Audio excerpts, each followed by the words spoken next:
I'm thinking Salmson. And obviously I'd like to tell a bit of a story, because the reason I'm so interested in the cars is that I've been involved with them for years and years and years. And some of this stuff here is my dad's stuff, especially this one here. And I was looking at it, and this letter here was when they were first trying to start the Salmson Club, and it's actually dated August 1950. Now, I was 10 years old when that was happening, and this is a receipt.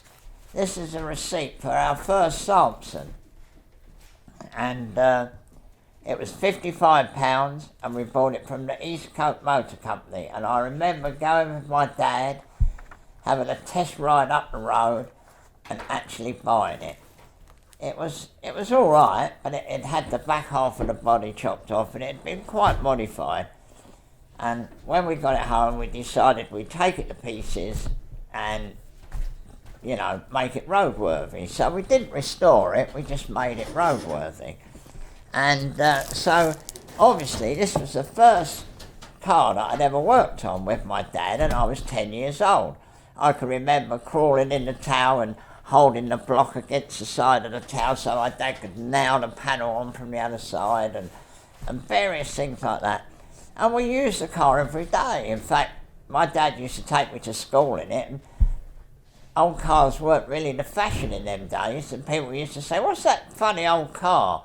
You know, well, they used to race at Brooklands, and they won everything, you know. And, "Oh, yeah, well, how fast does it go?" I said, "Oh, it does 80 miles an hour. My dad's Hillman Mix does 80 miles an hour. But obviously, it was 1926. But it wasn't the fashion in them days to have an old car. Whereas now, if you took a kid to school in an old car, everybody would think you've got a load of money because you've got an old car.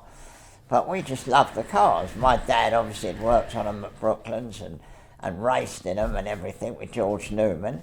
And obviously it was in the days when he wouldn't have ever had a shilling to buy a Salmson with. So after the war, when you could buy one for £55, it was a miracle as far as my dad was concerned, because he was working on a car that he would never have been able to afford. But I never realised when I was 10 years old, I didn't take any of that into account. So a lot of this stuff has been built up from the days of my dad. Obviously, I've got Don Hill's fabulous book, but the reason I sort of got into this was because this morning we were doing the dashboard on the Portugal car, and although the original aluminium dash is there, the wooden dash that goes round the outside is missing.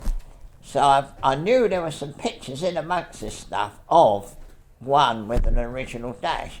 So we've now sorted that out, and John has made a plywood template, because originally it was made of mahogany.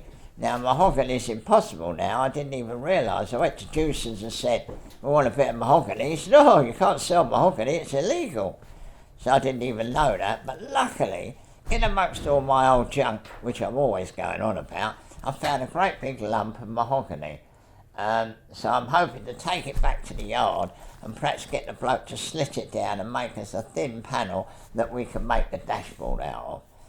So that is why I've got all these books out, and that's what prompted me to make this video about really why I was so interested in the cars. Years ago, I went to have lunch with Guy Griffiths, and he was a smashing bloke, and he took loads of pictures before and after the war, and he had all the cars, and he'd got like a D-type Jaguar, and and he also had one of the very, very first ever Jaguar. The memory's gone. What was it?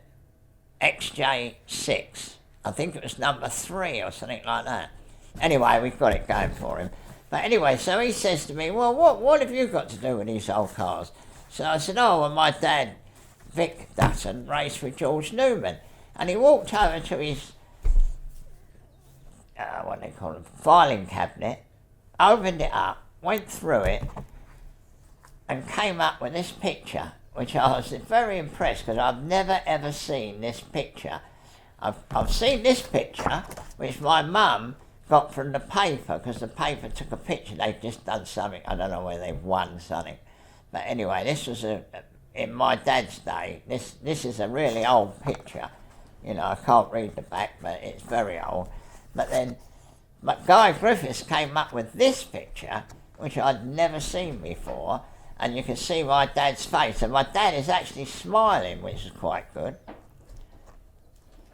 And then this led me to another discovery.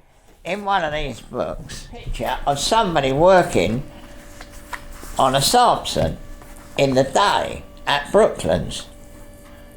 And it actually said on one of the books, who was this mechanic?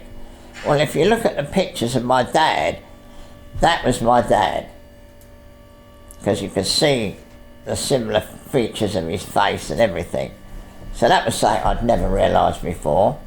But this picture in this book, Touch of Genius, by Chris Draper, who used to come to my house in the day when he was young, and he said he didn't know who that was. Well, my dad did mention that when the works cars came over, being very closely connected with working for George Newman, who was really connected with the factory, obviously my dad would occasionally help him or work on them or do something. So that, although that is a works car, it's not unusual really that my dad might have had some kind of hand in it, because probably when they came to England they didn't bring a whole team of mechanics. They probably relied on the fact that, you know, George Newman was a works driver and he'd have a mechanic. But anyway, so that's a little mystery overcome.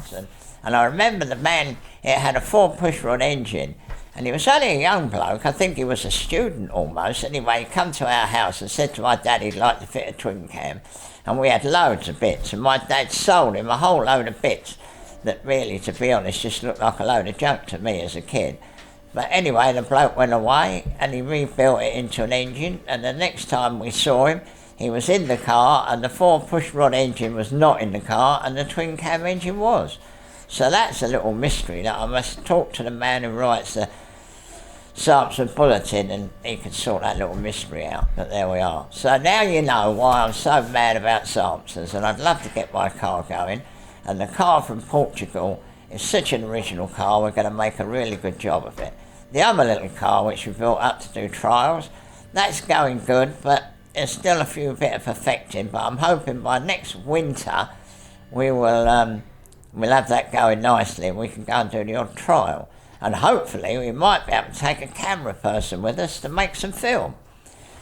But we're definitely going to go racing this year. We've got my licences now with the RAC, I've got the medical done, I've done the stress induced, so hopefully we're going to go racing and we'll make some videos about that.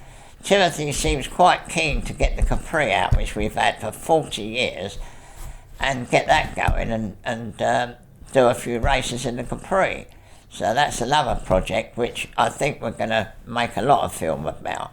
So you'll see that we not only do old cars, we can get involved with, well, when I say old cars, we bought the Capri 40 years ago and we've had it all that time. So hopefully that we'll have some videos about that.